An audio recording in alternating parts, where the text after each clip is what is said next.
Salut à tous, c'est Baptiste, bienvenue dans cette nouvelle vidéo. Aujourd'hui, j'aimerais vous parler d'entrepreneuriat et plus particulièrement de est-ce que l'entrepreneuriat est compatible avec l'école? Alors, vous êtes sur cette vidéo, c'est que vous vous intéressez à l'entrepreneuriat, que vous êtes probablement étudiant et à l'école et que vous vous demandez si c'est compatible tout simplement. Alors, je suis conscient du fait que beaucoup d'entrepreneurs à succès ont arrêté l'école très tôt. Mais nous allons voir dans cette vidéo que ce n'est pas forcément la meilleure des choses à faire. Sachez que moi, j'ai arrêté l'école à l'âge de 18 ans et que j'ai réussi à développer des entreprises qui m'ont fait gagner l'indépendance financière, cela en moins d'un an. Donc si je l'ai fait, vous pouvez le faire. Et ce sujet-là, il y a beaucoup d'avis. Beaucoup de personnes vous disent que c'est impossible de développer un business en étant à l'école. Beaucoup de personnes vous disent que vous devez arrêter l'école pour entreprendre puisque si vous voulez être entrepreneur, l'école ne vous apportera jamais quelque chose d'utile comme le diplôme, le Saint Graal qui va vous permettre d'avoir un CDI. Donc dans cette vidéo, je vais vous partager mon retour d'expérience tout simplement. Est-ce que le business et l'école, c'est compatible? À mon avis, ça l'est 100%, ça l'est à 100%, ça l'est énormément même. Vous pouvez clairement développer différentes activités, différents investissements tout en étant à l'école comme j'ai pu le faire. Alors oui, vous allez devoir faire certains sacrifices sur certaines sorties que vous ne pourrez pas faire puisque vous devrez travailler sur vos projets. Mais d'un autre côté, ce sont des sacrifices qui sont assez minimes. On ne vous demande pas de ne pas manger, de ne pas boire, de ne pas dormir. Ça va quand même si vous dormirez peut-être un peu moins que la moyenne des gens qui ont votre âge. On n'a rien sans rien, j'ai envie de vous dire. Et moi, voilà, je dormais 5-6 heures par nuit, mais j'arrivais à développer mes business pendant 5-7 heures par jour alors que j'avais 10 heures d'école dans la journée. Donc oui, ça peut paraître un peu surnaturel. Ça peut paraître un petit peu extrême.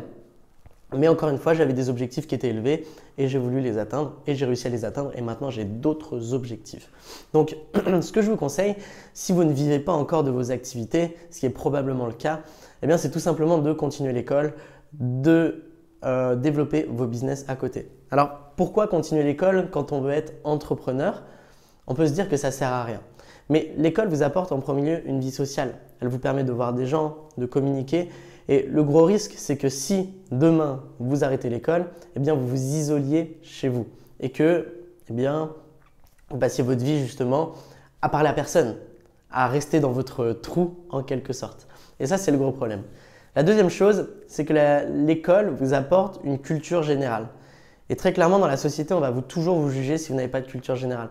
Et dans tous les cas, ça fera que vous vous ferez bien voir. Ça fera que vous pourrez participer à des discussions avec des gens qui sont assez intellectuels. Et toutes ces discussions vont vous apporter des opportunités. Donc oui, c'est un petit peu le stéréotype classique de on ne parle qu'avec les gens qui sont développés intellectuellement.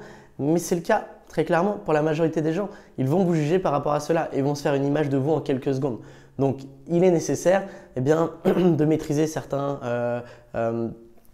choses en géographie, certaines choses en histoire et même dans tous les autres domaines, de pouvoir maîtriser la langue française, de pouvoir connaître quelques petits trucs en philosophie. Et tout ça, ça va vous aider malgré tout à participer à des discussions qui vont vous amener des opportunités. Et c'est comme ça, c'est l'inconscient humain qui fait que vous allez être jugé par rapport à cela. Donc, faites attention. Et la troisième des choses, c'est le cadre de vie. L'école, ça vous permet ça vous oblige à vous lever le matin et vous avez des choses à rendre, vous êtes obligé et très clairement, ça vous cadre. Vous avez une organisation, vous avez des heures et ça fait que vous n'allez pas rester chez vous et quand on est entrepreneur, qu'on n'a personne derrière nous et qu'on n'a pas forcément un business qui tourne déjà, donc qu'on doit entretenir, donc on doit le développer, on se dit je peux toujours prendre 1 à 2 semaines de plus à le développer en me levant un peu plus tard.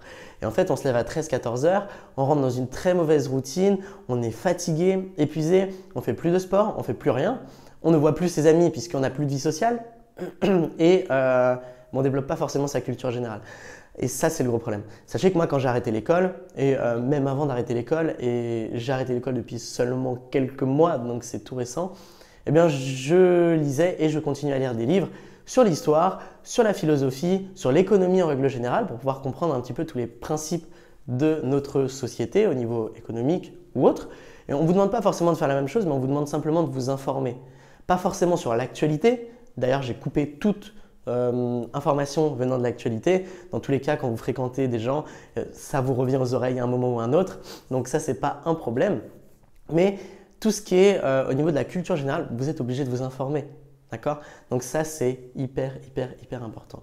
Maintenant, quels sont les business qui sont compatibles avec des études? Qu'est-ce que je vous recommande vraiment? Puisque au final, il y a plein de business. On nous parle d'e-commerce, on nous parle d'affiliation, de business en ligne, d'immobilier, on nous parle de tout plein de choses et on ne sait pas vraiment dans quelle voie on doit se diriger. Donc, beaucoup de personnes me parlent de l'e-commerce, bien entendu. On vous vend le fait de pouvoir se lancer avec très peu d'argent, avec le dropshipping qui est un business model d'e-commerce sans stock. Et très clairement, pour moi, c'est plus forcément d'actualité. C'est plus d'actualité pour la façon dont on vous le vend, d'accord? Très peu de personnes réussiront. Avec 300-400 euros, on ne peut pas se lancer. Il faut un minimum de 1500-2000 euros et c'est assez difficile. Donc faites attention à cela. Moi, ce que je vous recommande, c'est de vous concentrer sur l'investissement immobilier en premier lieu. Vous bénéficiez, si vous êtes étudiant, du crédit étudiant qui est l'opportunité du siècle. Vous allez pouvoir emprunter jusqu'à 75 000 euros avec un taux d'intérêt ridiculement bas, bien plus bas que le crédit classique, alors qu'on est déjà à des taux très bas. Et vous allez pouvoir avoir un différé de 5 ans, donc 5 ans sans payer votre crédit pour pouvoir vous créer une trésorerie. Et voilà. J'en vois certains qui m'envoient des messages des fois qui me disent « Mais Baptiste, avec 50 000, 75 000 euros, on ne peut rien acheter. » Mais bien sûr que si, vous pouvez très bien acheter une pièce, 2 pièces dans une ville qui n'est pas forcément sexy. Vous allez pouvoir le mettre en location courte durée et encaisser un maximum de cash. Donc voilà, ce n'est pas un investissement plaisir, ce n'est pas un investissement coup de cœur, c'est un investissement rentable d'investissement immobilier, ce qui ne nous empêchera pas de louer un appartement très qualitatif, encore une fois. Donc bénéficier du crédit étudiant, j'ai fait une vidéo sur le sujet, ça s'affichera ici ou dans la description. Et la deuxième chose que je peux vous recommander, qui est un business que j'ai moi-même fait, qui m'a permis d'encaisser pas mal de cash aussi, et qui peut vous permettre du coup, ensuite de financer l'immobilier. Par exemple, vous mettez un peu d'argent de côté, ça vous fait un apport, ou vous allez tout simplement pouvoir assurer la banque avec ses sources de revenus, ou vos parents. Je ne sais pas comment vous voulez procéder, il y a différentes manières de procéder, mais c'est les activités de conseil et de community management. Donc en gros, vous allez tout simplement gérer les réseaux sociaux des gens, vous allez tout simplement gérer leur marketing. Donc vous allez pouvoir soit développer une agence marketing qui va aider les business physiques par exemple à augmenter leur visibilité avec les réseaux sociaux tels que Facebook ou Google et de la publicité et ou de l'organique. Vous allez pouvoir gérer leurs réseaux sociaux et tout plein d'autres choses comme ça. Donc oui, il faut certaines compétences bien entendu, ne se lance pas comme ça à qui le veut, mais vous allez très bien pouvoir vous lancer si vous aussi vous maîtrisez les réseaux sociaux, vous maîtrisez le marketing en règle générale. Je sais que quand vous êtes jeune, vous êtes souvent passionné par ce milieu-là et vous vous formez à fond. Et je sais aussi que certaines personnes passent leur vie sur Instagram, passent leur vie sur Facebook ou sur Internet et ont appris comment développer leur propre compte pour flatter leur ego. Donc vous pourrez faire la même chose pour flatter l'ego de vos clients et ou surtout leur apporter beaucoup plus de visibilité et du coup de clients et de chiffre d'affaires, ce qui est la finalité des choses quand même. Donc voilà, en conclusion, on sait qu'on a beaucoup de temps quand on est à l'école, qu'on peut clairement développer ses activités et qu'il ne faut pas quitter l'école avant de vivre pleinement de ses business et cela depuis plusieurs mois. Donc faites attention à ce niveau-là. Ne finissez pas comme les gens dans Tellement Vrai, s'il vous plaît, qui se lèvent à 15 h et qui ne font rien de leur vie. Ce serait vraiment dommage puisque si vous êtes sur cette vidéo, c'est que vous vous intéressez à l'entrepreneuriat, à l'investissement immobilier. Je suis convaincu que ça peut clairement changer votre vie et que ça peut vous impacter de manière positive dans votre façon de penser et dans vos relations sociales, du coup, ce qui est hyper important. Donc, si vous souhaitez aller plus loin, si vous êtes ambitieux et motivé et que vous souhaitez apprendre l'investissement immobilier rentable, j'ai créé une conférence en ligne qui va vous expliquer tous les principes fondamentaux de l'investissement immobilier et qui vont vous expliquer des stratégies avancées pour vous permettre d'atteindre votre indépendance financière, assurer votre retraite, assurer votre avenir, vous créer des revenus complémentaires ou assurer l'avenir de vos proches tout simplement avec ce pilier d'enrichissement qui est, à mon sens, le meilleur. Donc voilà, cette vidéo est maintenant terminée. Si vous avez apprécié, mettez-moi un like, abonnez-vous à la chaîne YouTube et un petit commentaire pour me donner votre retour d'expérience par rapport à ce sujet-là. Je vous dis à très vite. Ciao, ciao!